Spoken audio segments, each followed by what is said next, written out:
love is doing the dishes before Melly gets home. In this episode, we're going to share our trial and errors as we try to make our own dish soap and other sustainable cleaning products. All just trying to stay clean While going green. This is Mella, This is Don.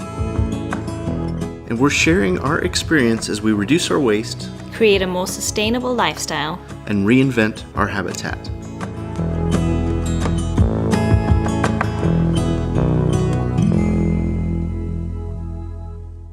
So by trying to make our own soap, the big benefits I was excited about is not only would we know what was in it, it would be environmentally friendly, and we'd also be able to use it for so many of our cleaning needs. The great thing about Castile soap is that you can use it for various different things like body wash or hand soap, dish soap, other cleaning products. It's even safe on your pets. So we set out to try our hand at making our first batch of liquid soap. The soap is Well, how many grams is this? 140. Okay, so we need to do the math. Castile soap is a vegetable-based soap that has no animal or synthetic ingredients. It is a natural, non-toxic, biodegradable soap, and it is very versatile. Castile soap gets its name from the Castile region, which became Spain in the 1500s.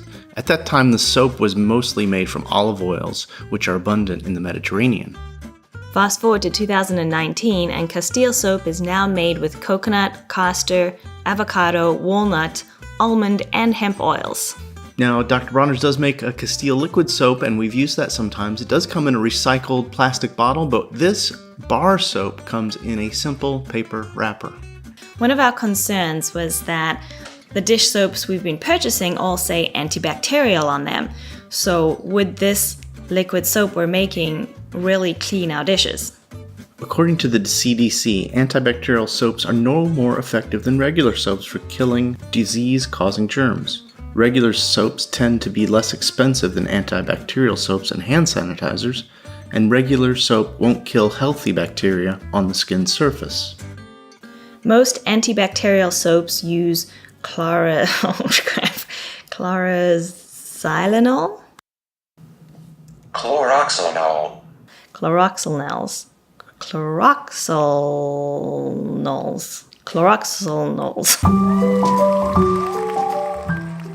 Chloroxylenol is not significantly toxic to humans in small amounts, but it is toxic in excessive exposure. It is also highly toxic to fish and cats and could cause skin irritation or trigger allergic reactions. So we set out to try our hand at making our first batch of liquid soap. That doesn't make sense. That's like very little. 30 grams of soap is Well, how many grams is this? 140. Okay. Chop off that much? So what do you want to do? Should we scale it?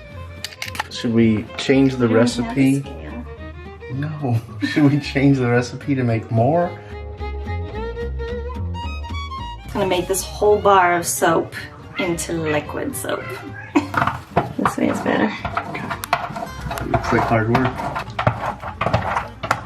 It's not that bad. You were just saying you were sweating.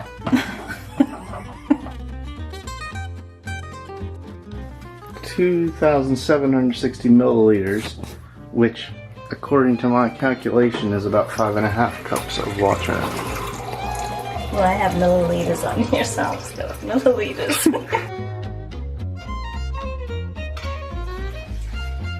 Oh, it's gonna be a lot of soap.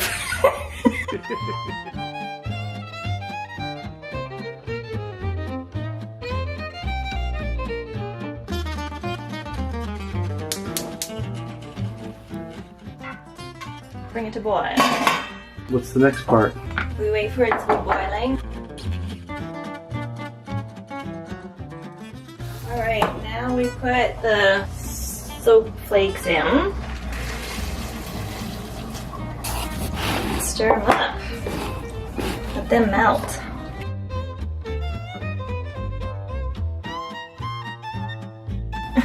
It's a lot of soap.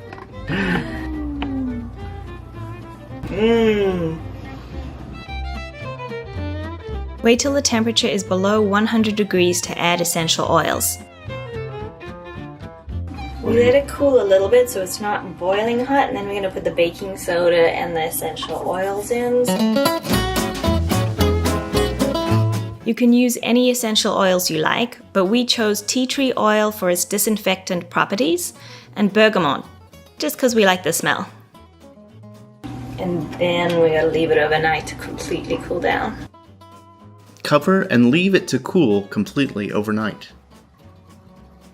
And then the next day, we poured it into our dispenser.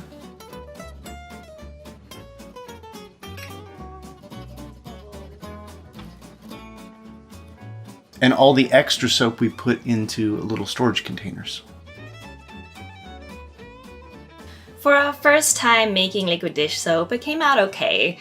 It did overnight become jello, but we gave it a good stir and it became liquid very quickly again. And we have found that even once it's in its container, we regularly have to give it a little shake so that it doesn't solidify. I'm thrilled with how much soap that we were able to make out of this one bar. It lasted us almost 5 months for our dish soap, for hand soap, for our kitchen cleaning soap.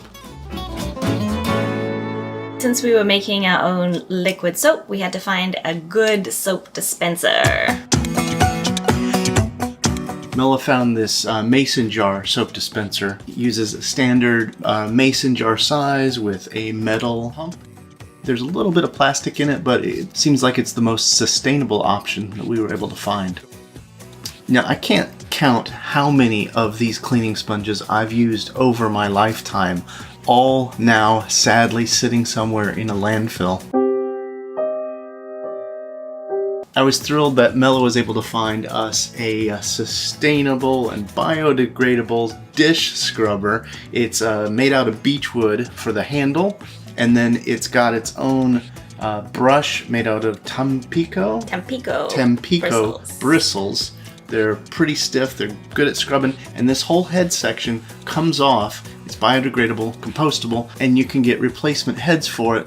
These will last us about 6 months. This works pretty good for your dishes, but we did need something a little more substantial for pots and pans. And we found this. It's by the same company, again, beechwood, but the bristles are a little hotter, so it's really good for some, scrubbing to get rid of grease and grime on your pots and pans. Same thing, biodegradable and compostable. Now, we do have a dishwasher in our kitchen, and we do use it. Now, we can't use that soap that we created in our dishwasher to effectively clean our dishes, so we needed to find a sustainable, biodegradable alternative. We found drops, and we love them. They're these little pods of detergent. They are plant-based, non-toxic, no fillers, no artificial dyes, no synthetic fragrances. And the best thing about these is that they're convenient. And they also come in a recyclable cardboard container that also doubles as their shipping delivery container. In our next video, you're going to find out why Dawn has to eat pickles for dinner every night this week.